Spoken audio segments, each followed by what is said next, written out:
Adani group কেন আমেরিকার কোর্টে? 2023 জানুয়ারিতে আমরা যেমনটা দেখেছিলাম, হিন্ডেনবার্গের আরোপের কারণে আদানি গ্রুপের সমস্ত শেয়ার প্রায় 70 থেকে 80% পর্যন্ত ফল হয়েছিল। আজকে ঠিক তেমনটাই আমেরিকার কোর্টে আরও একটি নতুন অভিযোগের কারণে আবার আদানি গ্রুপের শেয়ার আবারও পড়তে দেখা যাচ্ছে।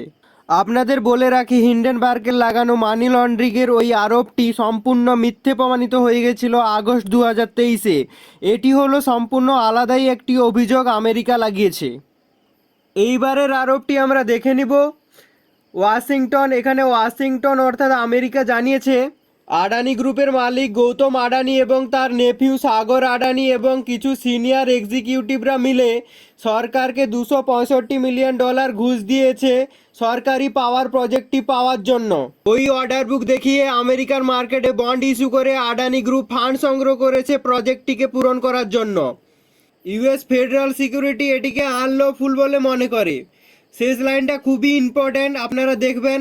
If proven May invite criminal liabilities. যদি প্রমাণিত হয় তাহলেই আদানি গ্রুপকে ক্রিমিনাল বলে কনসিডার করা হবে, যদি প্রমাণিত হয়। আপনারা যারা শেয়ার মার্কেটে আদানি গ্রুপের শেয়ারগুলির 15 থেকে 20% ফল দেখে ভয় পাচ্ছেন, তাদেরকে বলে রাখি, আরোপ করা আলাদা আর দোষী প্রমাণিত হওয়া আলাদা। ভারতীয় অপোজিশনের অন্যতম বড় নেতা রাহুল গান্ধী এই বিষয়ে জানিয়েছেন, he should be arrested today itself, PM is protecting him. তিনি বলতে চাইছেন তাকে ইতিমধ্যে অ্যারেস্ট করা উচিত, আমাদের পিএম তাকে প্রোটেক্ট করছে। একটি রাষ্ট্রনেতার কাজ হলো রাষ্ট্রকে সেভ করা, রাষ্ট্রের মানুষদের সেভ করা।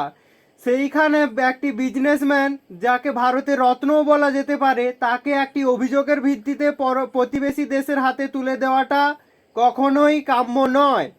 আমরা যখন বলি আমাদের কেন গুগল এবং মাইক্রোসফটের মতো বড় বড় কোম্পানি হয় না, তখন আমাদের মনে রাখতে হবে নেতারা যদি ঘরশত্রু বিভীষণ হয় তখন কখনোই সম্ভব নয়।